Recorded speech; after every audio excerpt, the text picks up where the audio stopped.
to the Fantasy Footballers DFS Podcast with your hosts, Kyle Borganoni and Matthew Betz.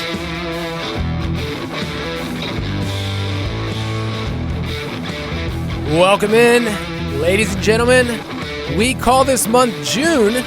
Best ball season here on the Fantasy Footballers DFS Podcast. I'm your host, Kyle Borganoni, and here with Matthew, it's about to be double duty bets.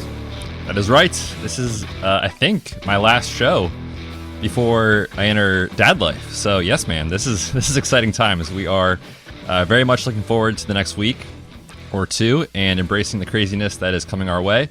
So for now, enjoying this last week of the calm before the storm. But dude, it's time to throw on those white New Balances, get the cell phone clip on the belt. I mean, we're entering dad life. Dude, you're at the stage now where there's no turning back. We're recording this a bit early just to make sure that Betz and his wife Monica have some time because things get crazy, and especially with twins, it gets even crazier. But yeah, I'm imagining you with one of those baby wraps in the middle of the night, just kind of pacing, walking, making sure that one of your daughters is okay. But in the back of your mind, you're thinking about, hey, who should I draft as my QB3? I might make some decisions this year in drafts based off what my daughters do. Let's say I'm stuck on the clock and I don't know who to pick. I might say, if I open this diaper, it's number one, I'm taking Josh Allen. If it's number two, I'm taking Pat Mahomes. Might just make some silly decisions that way. So we'll see what happens here in the Betz household. Now, if you want to, you can live the spreadsheet life as a parent. I did. I don't know if others of you did this, but for some reason, for our first child, I kept a very strict log of when they would go to the bathroom and what they would do and when we'd wake up and all this stuff. And I did that for the first 2 or 3 months until I realized that was insane. Like, what am I using this data for? I was going to ask, was there any reason to do this, or was this just one of your, you like to format the spreadsheet, you like to track everything and just make sure everything's, going well? I just wanted to conditionally format my child's pee habits. And how'd that turn out? I thought not too bad. I mean, one of my kids right now is finishing potty training. Like he's through the major phase of adjustment. So yeah, I'm winning at parenting. But yes, Betz is about to go on a little bit of a hiatus, a well-deserved hiatus. Any of you that have kids know what that's like for the first couple of weeks. So he will still be in and out in terms of content. He's probably going to be on the Twitter sphere. I feel like at the Fantasy PT is still going to be alive and well. Maybe this is a new part of your Twitter game that you haven't experienced yet. That's tweeting about parenting. Dude, coming in hot. Yeah, make sure you hit the follow button. The tweets will be flowing when, we're hanging out. They're sleeping. They're eating. They're sleeping again. There's not much else to do. So yeah, you'll find me over there, but I'll step away from the show for a week or two and kind of get, some time to adjust to that. We have some exciting guests coming on the show. And then I'll be back, in a couple of weeks. But yeah, behind the scenes, I'll still be helping out, making sure the rankings are updated in the best ball primer and all that good stuff. So you guys won't miss me too long. Speaking of special guests, we're going to have next week one of our writers, Matt DeSorbo, who you've probably heard us reference a ton. Maybe you've read on Fantasy Football's website. He's a Harvard PhD candidate. He's a little bit smarter than Betz and I combined. We've kind of already seeded that. Yeah, than you and I combined. It's kind of sad. It's going to be light years ahead of what people are used to on this show. Yes, and I will try to translate for the people. But no, Matt's great. We got to replace one Matthew with another. And you and DeSorbo just put out an article. I'll let you kind of tease this before we get into our quick question. You guys put out an article unpacking best ball in terms of what does it look like for a player to have a ton of volatility. We talk a lot about players that are better in best ball, the classic Deshaun Jackson argument, Will Fuller, whoever you want. Any quick takeaways? We're going to discuss that article next week, so I'm going to get more into that. But anything for you that was just good to go through the data and then be able to interpret it for the people? Yeah, I mean, DeSorbo is so smart. So the data is overwhelming in and of itself when you kind of look at it. But when you take a step back and kind of get some takeaways from this from a fantasy perspective, it really just shows, people sometimes are scared of down weeks in fantasy. And while in redraft, that is a huge, it's not good for your team, sitting there watching the primetime games and the bust weeks. You have a Tyler Lockett classic 200-yard game, and then all of a sudden the next week he disappears from your roster. Last year, that was super frustrating. But we should be searching for those types of players in best ball, because basically what DeSorbo found is that when you increase the variance, the top range of outcomes increases, and that should make sense inherently. And so my biggest takeaway is, let's not be afraid of those guys in best ball. Let's go after the Mike Williams huge spike weeks and be okay with the 4 for 25-yard games that he's going to give us.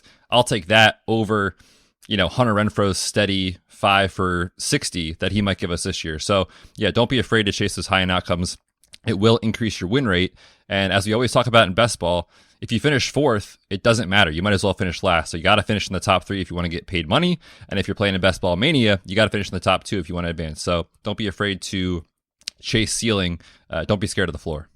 We'll be discussing players like Big Mike Willie, big fans over here. Today on the podcast, we're going to be talking about our best ball rankings and the best ball primer, which just came out. It's on the Fantasy Footballers website, part of the UDK Plus in the DFS Pass. You and I put our heart and soul into that. So let's give a freebie for the people. Give one big takeaway from you from our best ball primer. You and I went through every single team and looked at their team outlook, their team metrics. We looked at how you could stack them in terms of stackability, their ADP, our highest exposure rate. Every single team in the NFL, we walked through that. So I think it's a great way to look at best ball. Instead of just player takes, you're looking at it from a team perspective. So what is one takeaway? And really, you're giving a piece of this thing out for free right now.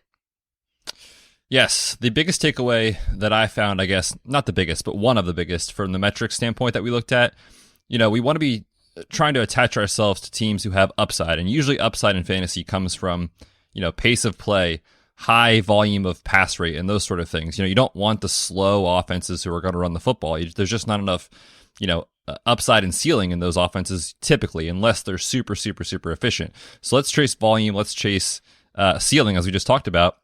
When I looked last year at what the Bills did, I was like, man, I know they were pass heavy and I know they ran a lot of plays, but I just wanted to see what was it specifically. So last year, Brian Daboll in Buffalo with Josh Allen, second in plays per game, second in neutral situation pace, which basically, if you're not familiar with that term, neutral situation, it just means when offenses are interacting together within one score, so 7 points or less. It tells you a lot about what the team wants to do. Fourth in pace and pass rate. So now you're looking at a team who's top 5 in all those metrics. I just wonder, looking at what the Giants did last year, does he bring some of that over to his offensive scheme with the Giants, who last year they were 24th in plays per game, 13th in neutral situation pace, and 11th in pass rate? What happens to the Giants if they go from 11th, 13th, 24th to all of a sudden top 10 in all those metrics? I think there's a lot of ceiling with the Giants this year that's untapped that we're just not sure if it's there, but I'm going to be willing to find out in my best ball stacks for sure.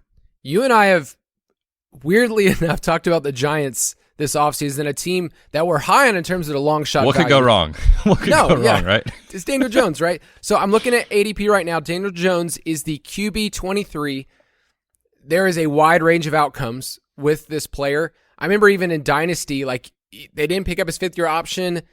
Is he somebody you just trade for on the cheap? Whatever it is. But in this range, I'm going to give you a couple other quarterback names because I think what you just said informs our decision of other quarterbacks going in that range. So going right ahead of him, QB 21 is Jameis Winston, Matt Ryan at 22, Daniel Jones at 23, and Ryan Tannehill at 24.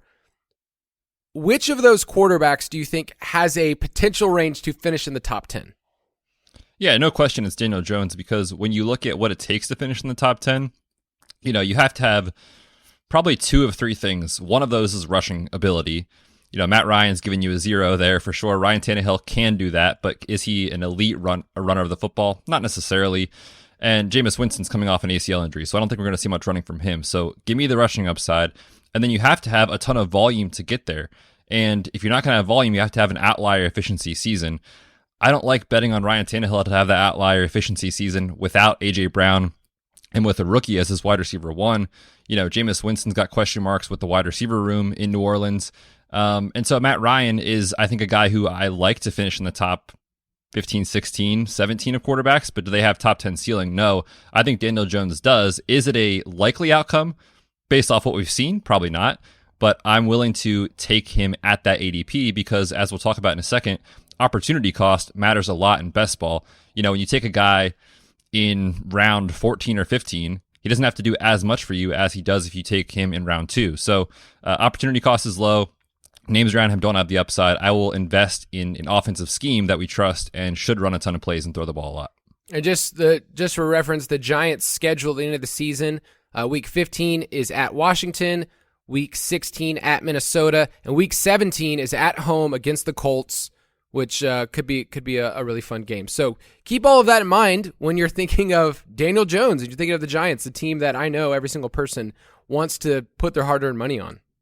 Of course. It's only let us down, 4 years in a row? What could go wrong this year? I'm going to throw out a stackability metric that you and I talk about. We walk through the teams, we walk through the ADP, and we kind of weigh out the opportunity cost of each stack. So for instance, Stephon Diggs is a late first, early second round pick. Okay, so if you want to stack him with Josh Allen, you basically either have to take Allen and Diggs at the turn or hope that Allen somehow makes it back to you in the third round.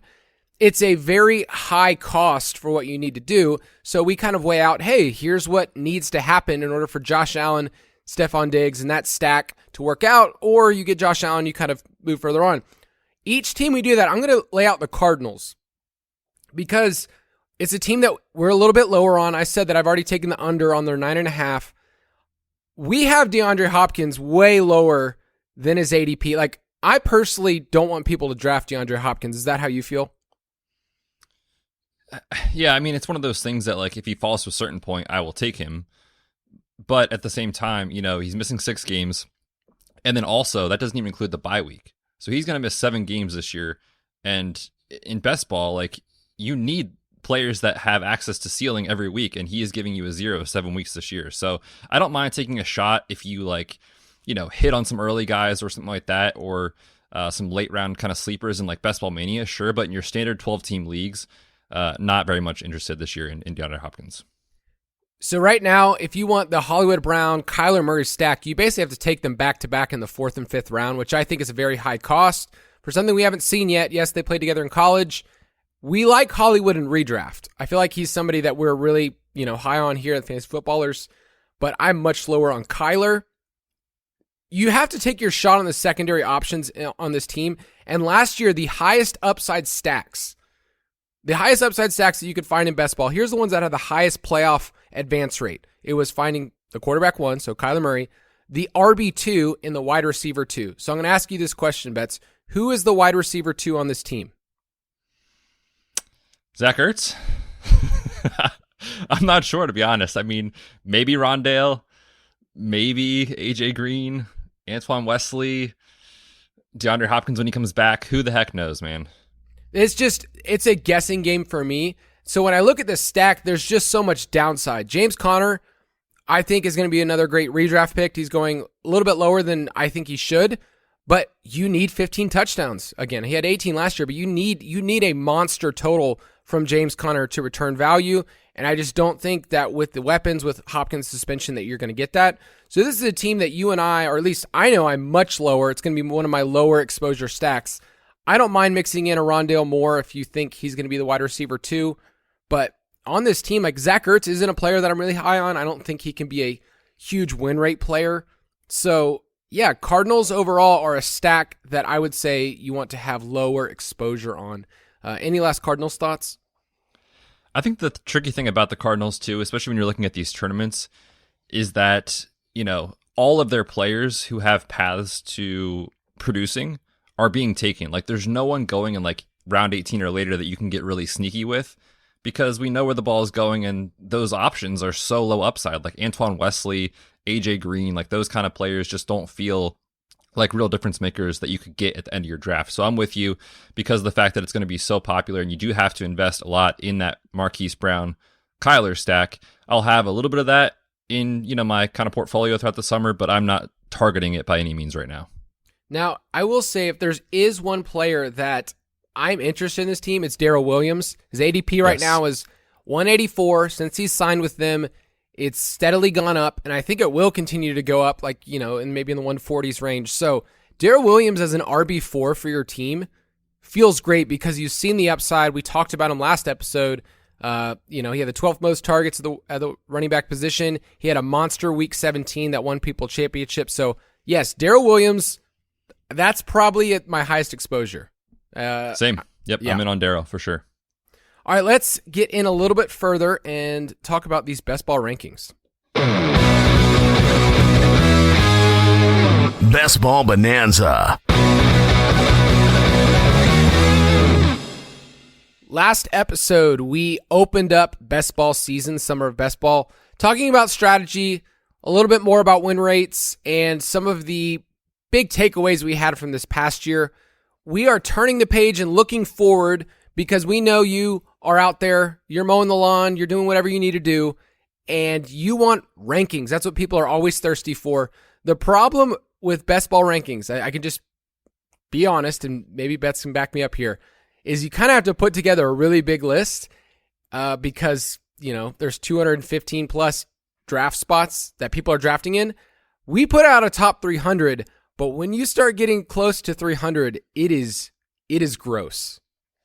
Yeah, there was a point when I was finalizing my rankings where I was down in that 250 range, and I just thought to myself, what am I doing with my life? Trying to decipher the 251st player versus the 250th. It's a bunch of guys that might not do much for us, but we did put a lot of thought and effort into this, and hopefully they help. But I will say, too, along the same lines of best ball rankings being very difficult, is that even if you have a super strong take on a certain player, you can't rank them 3 rounds ahead of ADP because there are a lot of research articles out there that show in best ball, ADP, the market is efficient and we should follow the market to some degree. Like, it's okay to go get your guy, half a round early, but reaching 3 rounds to get a player makes zero sense because someone else in these tournaments is taking that same player 2 rounds after you would have done that. So that opportunity cost for you goes up. We know that's bad for win rates. So don't reach on guys. So you have to factor in ADP into rankings, which in redraft leagues you don't necessarily have to do. And so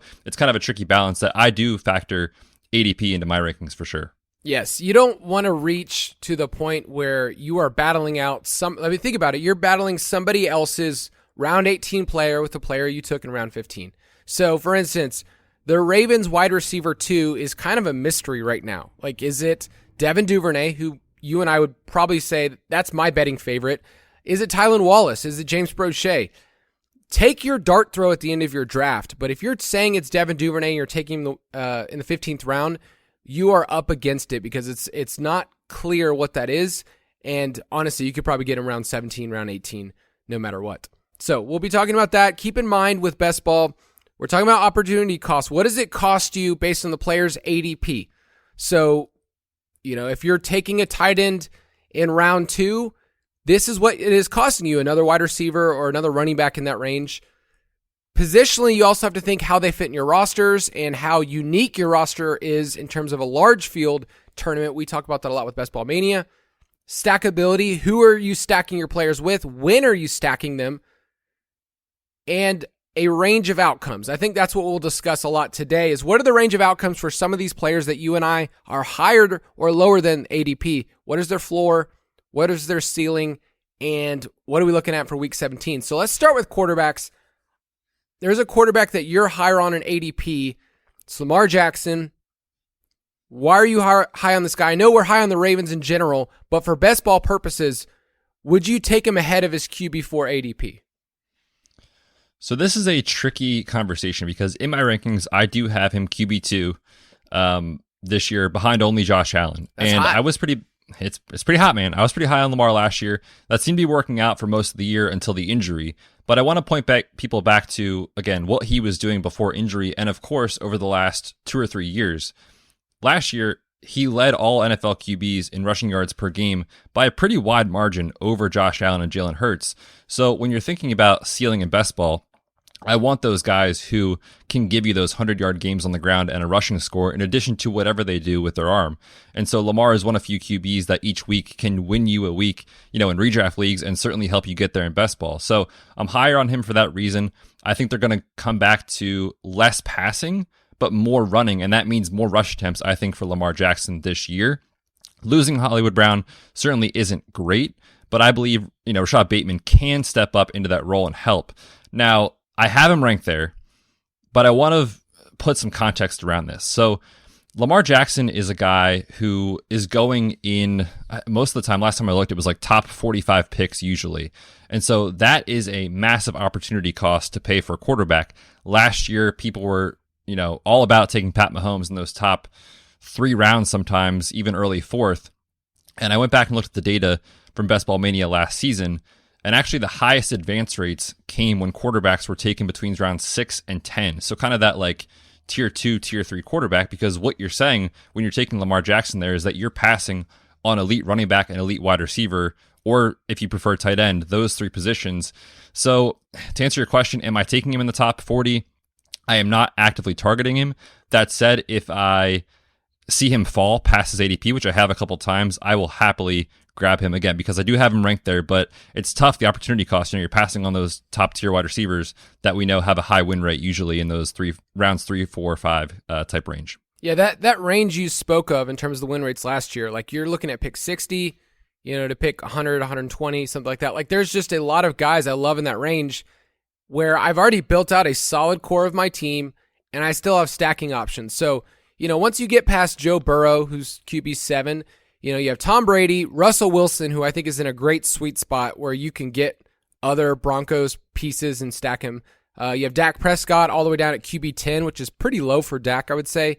Matthew Stafford, and a little bit further. So I love that range of quarterbacks, and I want to give a quarterback name that I am higher on, and that's Kirk Cousins. All right, Kirk Cousins is QB15 in ADP. I have him at QB12, so a little bit higher than I think, he's at 123 for his ADP right now. So you're asking yourself in the 10th, 11th round, what are you doing? I don't mind taking him the end of the 9th, 10th, especially if you have Vikings options. He had the 4th highest win rate among all quarterbacks last year, and you never would have known it because this team didn't make the playoffs, and there's some turnover with their coaching staff. So I think the Vikings are a team that I'm higher on across the board, and I looked at a couple of stat projections in our UDK. Jason right now, okay, so I'm giving a little teaser here, the UDK. Jason has him for almost 5,000 yards passing and 35 touchdowns. That's not crazy, right? I mean, if you look at kind of the course of the Vikings offense, when they had Zimmer there, it was all about getting the run game going and those sort of things. But I think with this new coaching staff coming over with Kevin O'Connell, we're going to see more pass attempts. We're going to see a lot of play action. Kirk Cousins, dude, he's been quarterback 11 back-to-back seasons in redraft leagues. Like, I don't think this ranking is crazy. I do not think that projection is crazy. And anytime you have a guy like Justin Jefferson to help elevate your ceiling, obviously he's in play each week. So, yes, I like that call quite a bit. Week 17, they play at the Packers. Cousins is somebody that I will be taking a lot as my QB2 and kind of double dipping, like we mentioned. You take a quarterback somewhere in that round 7, 8, 9, and then if I can get Cousins in 10 or 11, I feel like I'm good to go. Like I could actually roll with 2 quarterbacks and stay with it. I don't know if his ceiling is any higher than maybe QB8. Like I don't think he can get any higher than that unless there's other quarterbacks, especially rushing quarterbacks that fail. But Kirk Cousins is someone that I will be much higher on. In terms of lower, I'm looking at your list right here. Joe Burrow is somebody you've talked about a little bit. Justin Fields, a little lower on those 2. Who do you want to talk about? Yeah, I feel like we've talked about Burrow already, so maybe we can touch on Fields. Just real quick with Burrow, it all comes back to the efficiency and lack of, true difference-making as a rusher. Like, he can run the football, obviously, but is he going to give you those Kyler, Lamar, Jalen Hurts types weeks? Of course not. So we need him to be as efficient as he was last year. I don't think that's going to happen. So that's kind of the takeaway with Joe Burrow. I think you're a little bit lower than consensus as well, right? Yes, and I'm going to be lower on that guy the rest of his life. Of course. Yeah, so for me with Justin Fields, what it comes down to is, I really don't want our listeners or people in the DFS pass doing best ball drafts to being aggressively targeting Justin Fields because of what he could be as, this guy that we saw coming out with a great deep ball and the ability to run and all those sort of things. Like, just looking at what he is throwing to or who he is throwing to, you pretty much, you're stacking him with Cole Kmet or Darnell Mooney. So how are you getting different? How are you getting leverage on the field in these tournaments if you're taking Justin Fields at his ADP? You're not. And, we know, like, win totals matter a lot for how quarterbacks perform in fantasy. And while Justin Fields can run the football, this team I think is going to be among the worst in football. I think it'd be an absolute train wreck. And I went back and just made sure I wasn't crazy looking at my rankings. Looking at where Andy has Justin Fields ranked and his projection is quite scary. So I am out at his ADP right now on Justin Fields. But did you see the quote from Justin Fields? He said, just because we don't have a big name guy doesn't mean those guys aren't talented. I have plenty of confidence in myself and my teammates that we will get the job done. Well, that's great, Justin. Good for you, man. I hope it works out. I genuinely do because I have a lot of him in Dynasty, but I am terrified for what this team is going to be this year. Okay, so QB 18 right now in ADP. I feel like that's not an egregious ranking for someone with his mobile upside. So you're not saying that it's a bad pick, but you just don't see the ceiling with his weapons? It's mostly not necessarily the quarterback ranking for me. I have him behind a lot of other players in my overall rankings that I'm fine if he drops, a round or two after ADP. Like, I love that value, of course, with the upside that you talked about, but there's plenty of names going around him in the draft that I would prefer. Yeah, I don't mind taking Fields as my QB2 and pairing him with Kmet. If you're saying that Fields can be a top 10 guy, have some monster rushing totals, and Kmet can actually score touchdowns. Like I think it's there. So I'm fine with it. I wouldn't say I'm bullish where I'm like pounding the table for him. You have to figure out who you're going to pair. Like, are you Velus Jones? I have no idea who you're going to pair him with. So I'm out on Mooney for the most part as well. Which of these quarterbacks of mine interests you the most? Ooh, let's talk about. Well, so the two names you have listed here for the listeners is Aaron Rodgers and Deshaun Watson. And I think Watson, we obviously know, like, part of it is the possible suspension. So maybe let's talk about Aaron Rodgers. Why are you lower than consensus on the MVP of the league, Kyle? Yeah, apparently I'm disrespecting this guy. I'm 15 spots lower in terms of overall ADP. I have him ranked behind Kirk Cousins. Now, I'm not telling people that he'll finish there. I'm just saying based on how it works in stacking, I'm not confident enough in Rodgers to know if I'm going to be able to pair him with the right person. And I think his overall ceiling, like, we can say like, oh, we can print like 4,200 yards, 35 plus passing touchdowns. I don't think that's a given at all with Rodgers. Like, if he is somebody who finishes with 4,030, I don't think he's a player that's actually going to help you win. He doesn't run the ball. And I would say his totals, like his spike games, are awesome, but he has a lot of games where it ends up being, 225-2 and they win. Like, he doesn't need sometimes to put his foot on the pedal as much. And for a first place schedule, they have some easy matchups this year. So Rodgers is somebody that I don't mind his ADP. It's QB12, but I'm going to be a little bit lower because I still don't know. Like, is it, do I want to pair him with Robert Tonyan? Do I want to pair him with, Romeo Doubs or Christian Watson? Like, he's never really done much with rookie wide receivers, so I'm not giving them a lot of credit either. Yeah, it's tough. I mean, you lose Devonta Adams, and all of a sudden, we want to chase ceiling, and a quarterback without a proven wide receiver one is scary in best ball. So I'm with you, and there's a lot of people that will say to that, well, look at the splits. Look at his career. Like, the Packers win when Devonta Adams misses games. That feels insanely noisy. He's one of the best wide receivers in football. So I think you take him out of the equation, and you certainly have to think about Aaron Rodgers' fantasy outlook a little bit differently than you have in the past. All right, before we get to running backs, let's take a quick break. All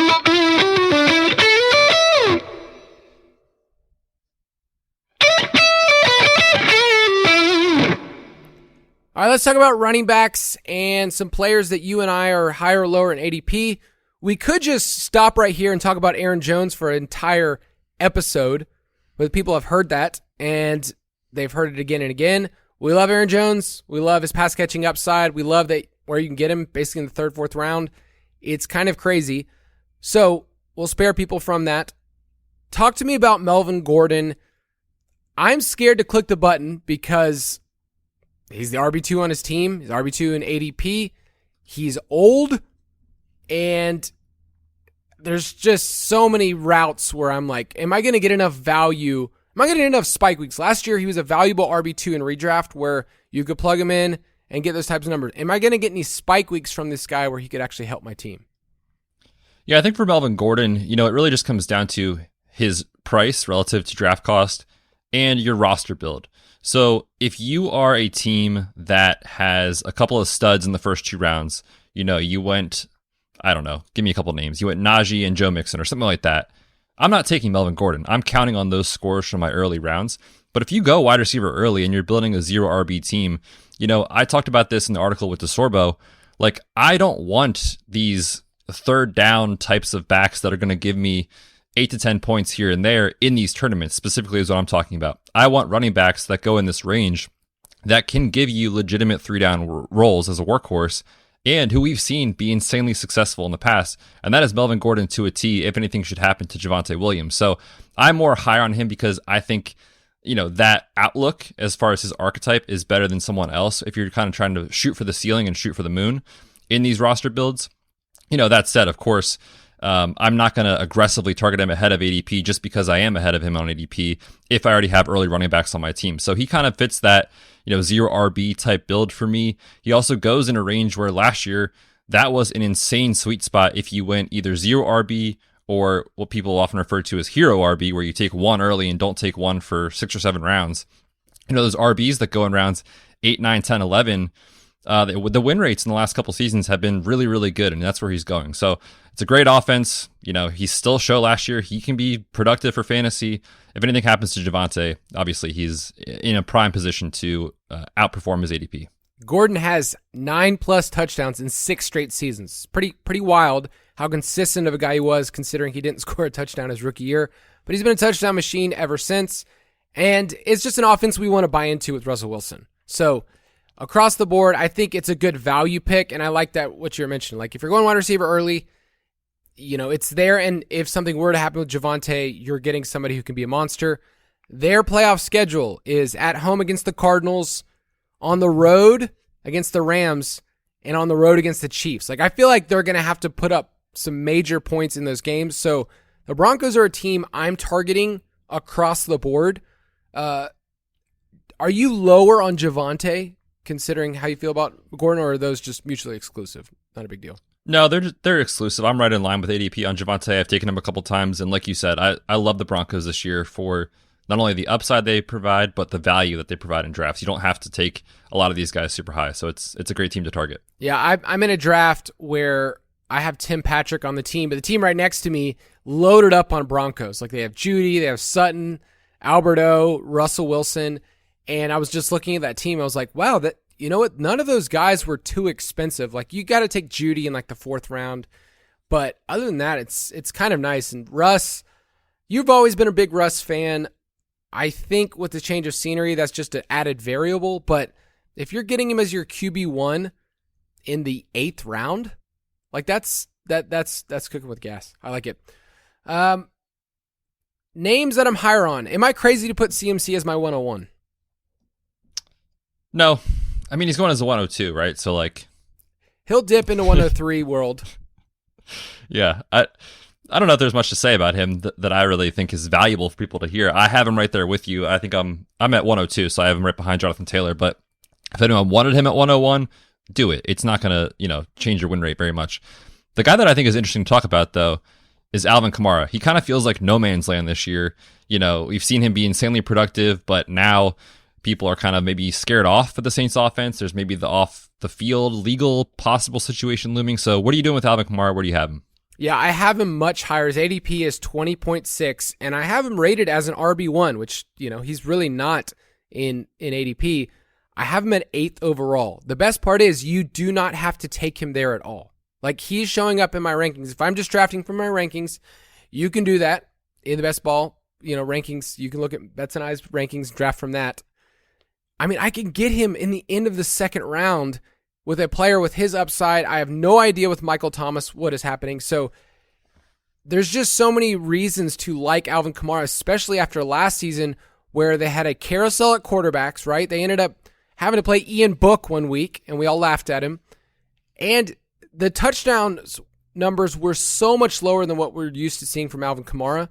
So I think double-digit touchdowns and 60 receptions is bankable, and you're finding that at the end of the 2nd round.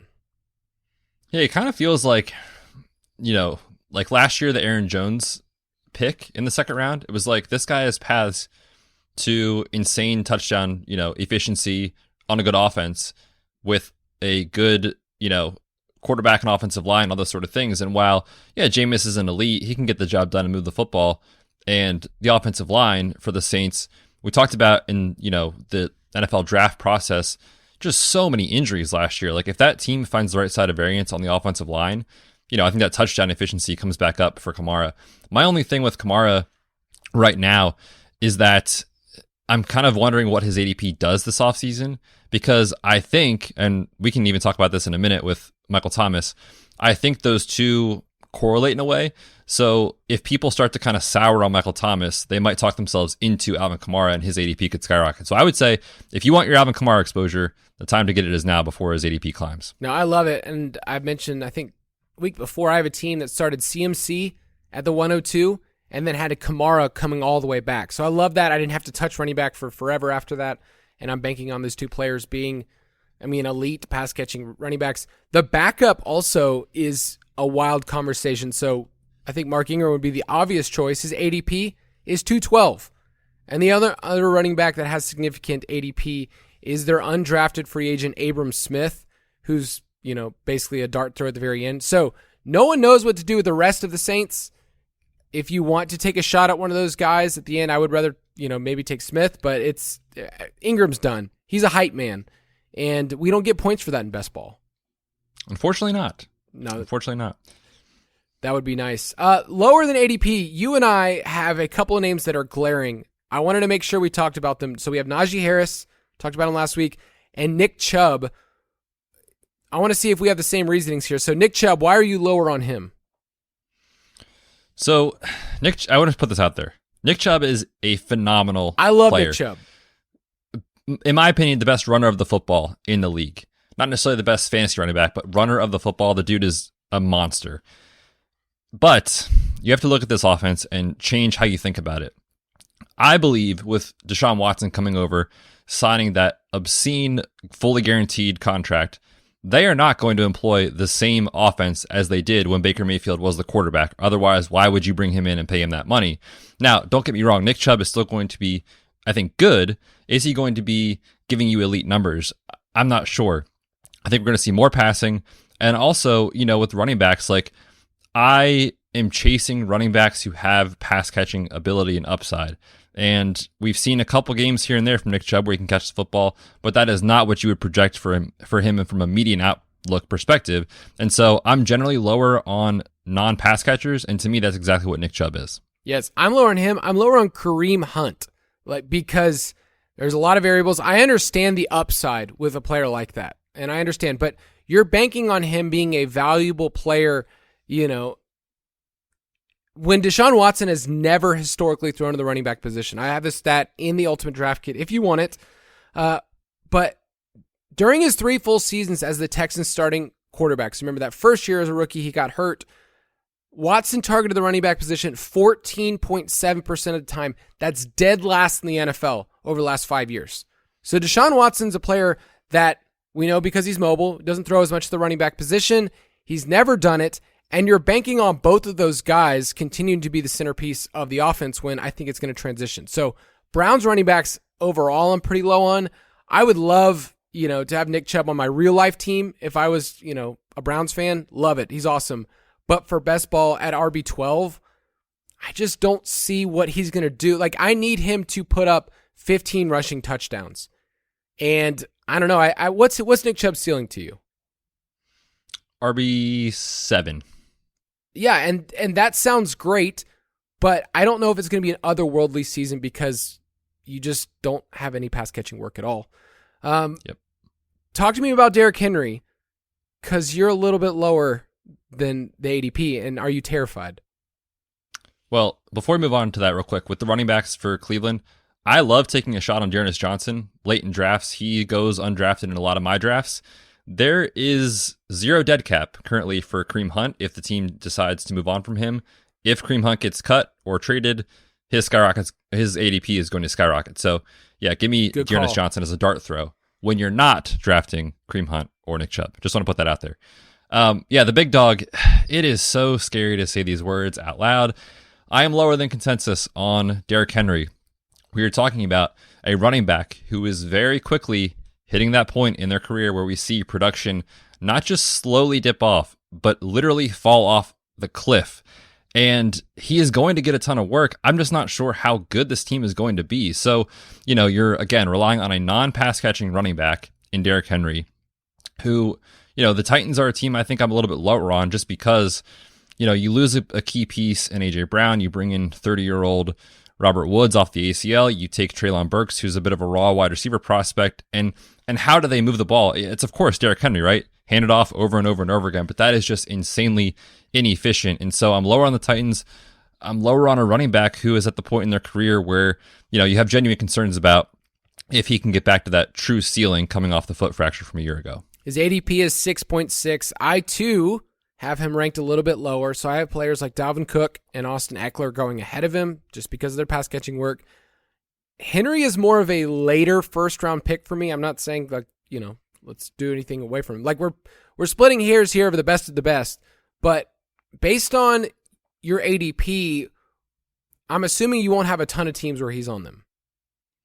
No, so I've done probably like 10 drafts so far. And actually, my most recent one, I was at the 9th pick, and he fell to pick 9, so I took him. So I'm not saying I will not have any of him, but I'm not taking him, 4th, 5th, 6th overall in some drafts where he goes. Let's move to wide receiver. We mentioned Mike Williams. He's a player that you and I are much higher on, and I think we'll discuss him too. In the article, you compared him and Deontay Johnson, players that have very different archetypes. Like Mike Williams, we think of the explosion games. Deontay Johnson, we think of more of a consistent, 5-6 receptions. You're going to be able to bank that in. So DeSorbo and I are going to be able to talk about that player next week because I think it's a really good conversation because their ADPs are close. Mike Williams' ADP keeps climbing to the point where he's right there with Keenan Allen. That one's interesting. I want to discuss Chris Olave because I am getting hot and heavy for this player. You and I had a discussion earlier. We talked about a range of outcomes with Chris Olave in the NFL draft, and I said I think it's possible that he finishes the year as the fantasy wide receiver one among rookies. And with this Michael Thomas news, I feel like it's, getting more and more juicy. So am I crazy for not only being ahead of ADP on Chris Olave? He's wide receiver 45. I have him at wide receiver 39, so 6 spots ahead. But where do you think he fits in on a best ball roster?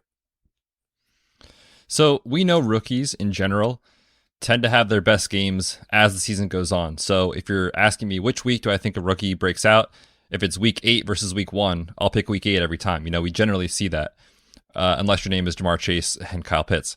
But I think he's the type of player that I want, where I have 2-3, early, when I say early, like top 4 around wide receivers where you're counting on those scores every single week. So if you choose to then take your wide receiver 3 or 4 in this range where Olave goes, he's the type of guy that, might not give you much in the first 2, 3, 4 weeks, but could kind of help explode down the stretch for you. And I think that's what you're looking for if you have those safe, reliable, stud wide receivers early in your draft. Chris Olave and the Saints in week 17, they play your Eagles. So if you're one of those people that gets A.J. Brown or you're stacking with Jalen Hurts, I think Olave is a really fun player to add in the mix because of, what you mentioned, like second half of the season, they usually increase. I'll shoot you some numbers really quick. So I looked at wide receiver target percentage for rookies all the way back since 2014. If you were a top 10 pick, if you were a top 10 wide receiver pick, there's a lot of guys in that range, think about like Corey Davis or Mike Williams, your boy John Ross, any of those players. John Ross, I forgot about him. The Bengals sometimes do dumb things, or they used to. Maybe we can't make fun of the Bengals anymore. After last year, you can't. Top 10 picks average a target percentage of at least 17.8, which is pretty great for a rookie. If you were a round 1 pick, it only dropped to 17.1. So that's what I'm looking at for Chris Olave as kind of a range, just a safe median range in terms of his target share. But Michael Thomas is the big unknown of what that's going to be and what his rehab process is going to be like. So I'm betting on the fact that Chris Olave could not hit a median range, but let's say he hits 19 to 20% of the targets in New Orleans. I think that with his big playability, you're going to get spike weeks that you want. So I like Chris Olave. There's a reason they traded up to get him, 11th overall. So big fan of him in best ball. You have a couple of names that terrify me in terms of higher than ADP, but this is best ball, so maybe I need to put on my big boy pants. You have Kadarius Toney and Marquez Valdes-Scantling. Talk to me. Yeah, it's hard not to hear that and not laugh. What could go wrong, right, with these two guys? So I think with Toney, we talked about the Giants, and it really just ties into that. So there's not too much to add other than this is a player who, last year, relatively small-ish sample size, but on a targets per route run basis, was an elite metric. And I want to target guys who can earn targets, and I think that he can earn targets in this offense. I'm not really worried about Wan'Dale Robinson. Kenny Golladay has his role. I think Kadarius Toney is going to be a focal point with Sterling Shepard, who's later in his career coming off an Achilles injury. So give me Kadarius Toney, especially at his ADP. He usually goes after pick 100. Love that for him. For Marquez Valdes-Scantling, really this comes back to that high ADOT, high upside, low floor type of pick. So am I going to be relying on MVS for, 9 weeks of the year where he's in my lineup? I mean, I hope so, but I'm not realistically expecting that. If he can give me 6 weeks where he finishes inside the top, 30, top 20, even in that Chiefs offense with the high ADOT from Pat Mahomes, I'll chase the ceiling all day for a player like that who, with the Packers, he'll give you those spike weeks where he gives you the 125 and 2 types of games. Can you predict them? No, of course not. But in best ball, we don't care about that. We want those players on our roster. So this goes exactly back to the article DeSorbo and I wrote.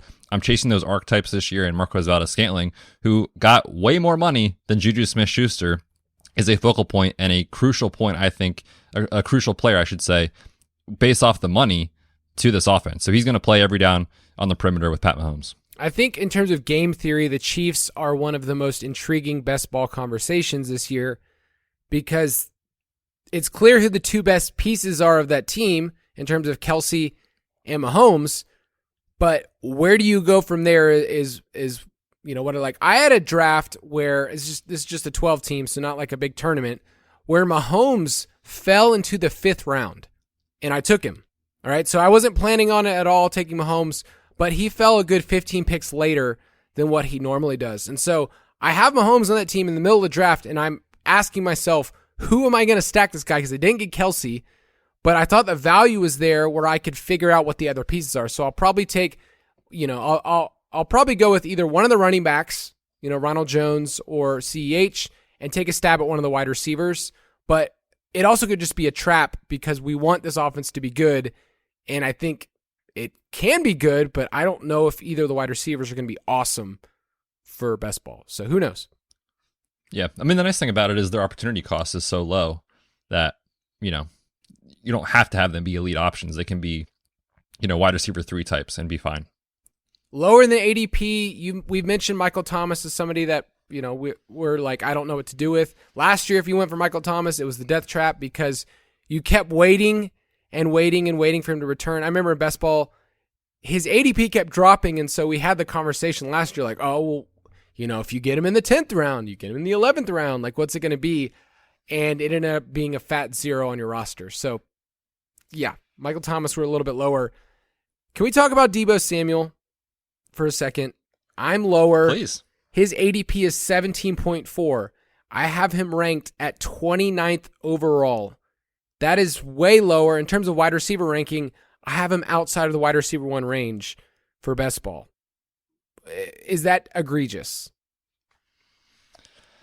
I don't know. I mean, I think regression is coming for Deebo, but you can tell yourself a story where the ceiling is better with Trey Lance if they push the ball down the field and they let Deebo run actual wide receiver routes. So he feels like an enigma this year. I'm kind of like just behind ADP, so I'm not quite as low as you. Looking at historical numbers, you can't compare Deebo to anyone else. So normally what I do is I look at a player that has a outlier season. I go, oh, let's look at all the other ones that are just like that. There's nothing for us in front of us. Like Tyreek had a season where I think he ran for like 4 or 5 rushing touchdowns. But like you're not going to be able to, Tavon Austin, you're not going to be able to find anybody that's in the range that Deebo had in terms of yards per reception. Yak, like it's impossible to find. That being said, I like Trey Lance this year. I like George Kittle this year. I like Brandon Ayuk for where you can get him. I like the pieces on this team. I just think I am paying up for somebody that I need to return top 7, top 8 wide receiver value, and I would just bet against that. Yeah, that's fair. And I think he's a player that I will have exposure to in the right circumstances, meaning if he falls past ADP, I'm fine with it, but I'm not aggressively targeting Debo by any means. So last year, Betz and I had a big dog team that Debo was on, and we reluctantly. Yes, no, that's the key point. Is we passed on wide receivers. All right, we just said we're going to make it up through volume. That team was led by Derrick Henry and Najee Harris, and for a while that team was looking good. But we took Debo, I think was our wide receiver 2. I think so, yeah. And we just said I guess we should take Debo. He's a value. And we ended up riding Debo. Every single week we'd message her oh my gosh, Debo is carrying our entire team. We looked really smart for a second. By accident. Yes. All right, let's finish up with tight ends and who we are a little bit higher on. You have 2 names on here, Gronk and the Dr. Schultz. I'm a big Schultz fan. Gronk, I've got my hands up in the air, but do you feel like his ADP is only going to go up from here? Yeah, that's really what it comes down to, is the second we get confirmation that he's coming back, which I don't know what you would put the percentage likelihood that happens, but I think it's very likely that he comes back and plays one more year with Tom. The second we get that news, his ADP is going to jump a full round. So I only have him on the dock today just to tell people, if you want Gronk, take him right now at his ADP. And if you're playing in Best Ball Mania or the puppy that's out, take him now and then pass on him in 2 months when his ADP is a lot higher. So it's all about opportunity cost with Gronk. So I like him. And then, the Doctor, dude, Dalton Schultz, the path is wide open for opportunity there in that Dallas offense. They were the highest scoring team in football last season. They ran a ton of plays. They were up in pace, high neutral situation pass rate. And behind CeeDee Lamb, who is catching the football? Michael Gallup is coming off the ACL. They've got Jalen Tolbert as a rookie. James Washington's never been able to earn targets in his career. That all points to Dalton Schultz, who last year was a tight end 3, and he's going tight end 7 in most drafts. So I'm higher than consensus on Dalton Schultz. I love Dalton Schultz because of the massive gap there is between George Kittle, who's going at tight end 5, 47th overall. So basically, George Kittle is like a 4 or 5 turn pick. Then you get to wait for Dalton Schultz all the way to pick 75. So you almost have 30 picks between Kittle and Schultz. So I'm finding if I missed out on that elite tier tight end, I consider Schultz at the cutoff point for me. If you want to put Hawkinson in, I totally understand. But I have Schultz in that range where I'm totally fine with him being my tight end 1, and I'm totally fine having builds where it's just 2 tight ends. I don't need 3 tight ends with Dalton Schultz. So I love it. Jason's very high on him as well. I looked at his projections earlier, 88 receptions, 900 yards, 7 touchdowns. That'll get it done in best ball, especially at his price. So I think he's going to be a good win rate player. It makes sense, though. I don't think after a tight end 3 season from Dalton Schultz, of all people, that he's deserving of anything more. They franchised him this offseason. Blake Jarwin's no longer on the team. I could see them working out a long-term deal here. And could he finish with the second most receptions on the team behind CeeDee Lamb? Oh, I think so. Absolutely. Especially if Gallup should miss any time. I mean, that's kind of factored in, I guess, to this ADP and our rationale here. But yeah, I think that's definitely in the range of outcomes. Yeah, that's what you're banking on is, that type of production, and you're not going to be able to find it at that ADP. So I love that. And I mentioned Cole Kmet a couple of times. ADP is 146. I have him at 132. There are a lot of names that are going ahead of Cole Kmet that target-wise, there's no way that they're going to be able to surpass Cole Kmet. Irv Smith. We like Big Irv, but can you see any more than 50 or 60 receptions from him? Probably not. I can see Irv having more touchdowns. For which sure. In best ball can certainly get there. But yeah, from a volume perspective, I think that's a pretty sound take. Yeah, I think volume-wise, here's some of the tight ends going ahead of him. Albert O. We like Albert O, but I think targets-wise, Cole Kmet's going to have more targets than him, more targets than Robert Tonyan, more than Rob Gronkowski, Pat Freiermuth. I think he's going to have more targets than 6 tight ends going ahead of him. So the best part about Cole Kmet is you don't have to pay up, and I don't even think you have to get him ahead of ADP because nobody's getting Justin Fields too early. So Cole Kmet as a tight end 2, I think we like. 90-plus targets last year. I think he's going to be his third year and take a little step forward. So he's a cheapie. You don't have to pay up, and maybe he takes a step forward. Let's finish out with some tight ends that we are lower than ADP. Quickly, you have Logan Thomas on here, and I'm assuming this is just an injury note. Yeah, I mean, Logan Thomas is, in like his third year playing tight end. He's going to be 31 years old, coming off ACL, MCL, and a meniscus injury. And I think he's probably going to either start the season on PUP or miss a few games to start the year. So I have him in line, I guess, quote unquote, with ADP, where he's currently the tight end 24 off the board. I have him there as well just because it's how it worked out in my rankings. But I have him way, way below my overall ranks than people are taking him an underdog. So I will have maybe a couple shares of Logan Thomas, not much at all. And it's not even just the injury. Like, look at the offense now versus last season. I take Jahan Dotson in round 1. He's going to be an every down player for this team. Curtis Samuel, people forget, is on this team. He didn't play much last year, but he is back, assuming he plays more than 6 games or something. His role in the slot will take away from Logan Thomas. And of course, J.D. McKissic is back. So where does he fall in line with targets? Maybe the 5th most targeted player when he's healthy, 6th? It's just, there's no ceiling to me with Logan Thomas at this point in his career coming off that injury. I can also see a scenario play out, like you mentioned, where we start getting news about like he's a PUP candidate. I've already seen some pieces about him saying like it's a longer recovery than he anticipated. So right now you said his ADP is 185.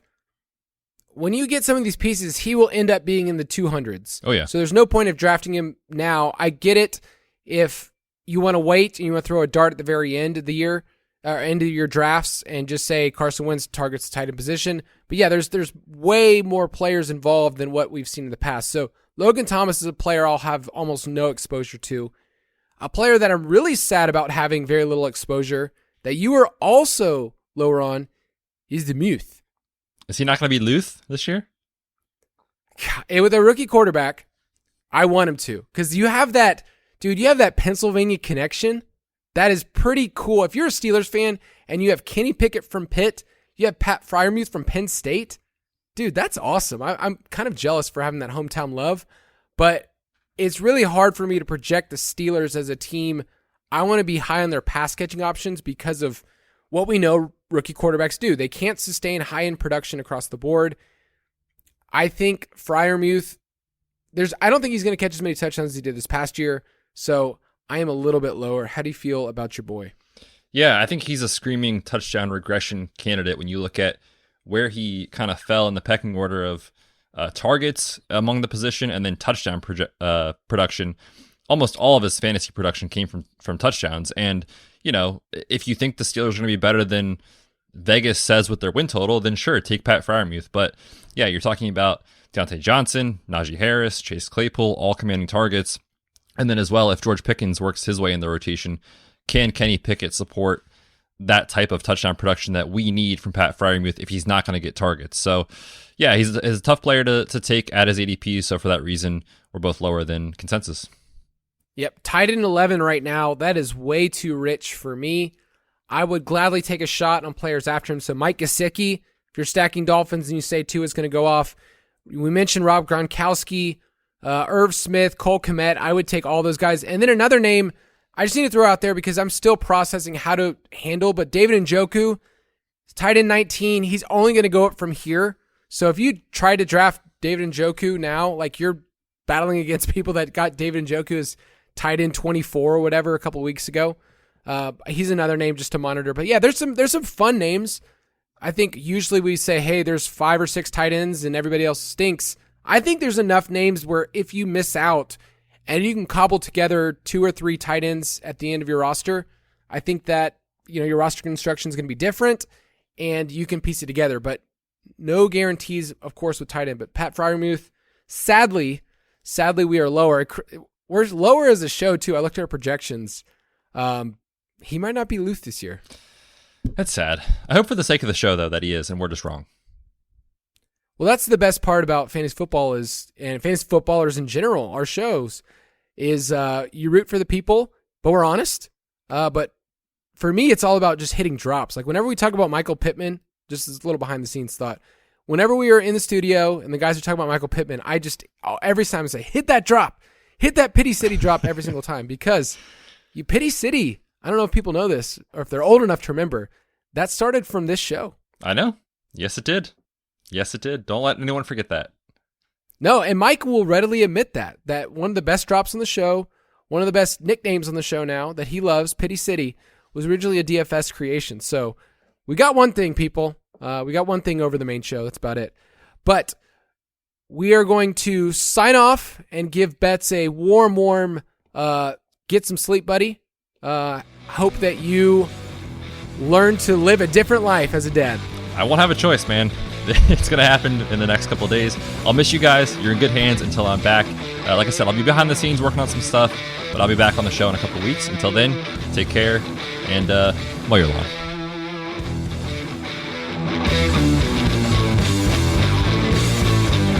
Thank you for listening to another edition of the Fantasy Footballers DFS Podcast. Don't forget to visit us on the web at www.thefantasyfootballers.com.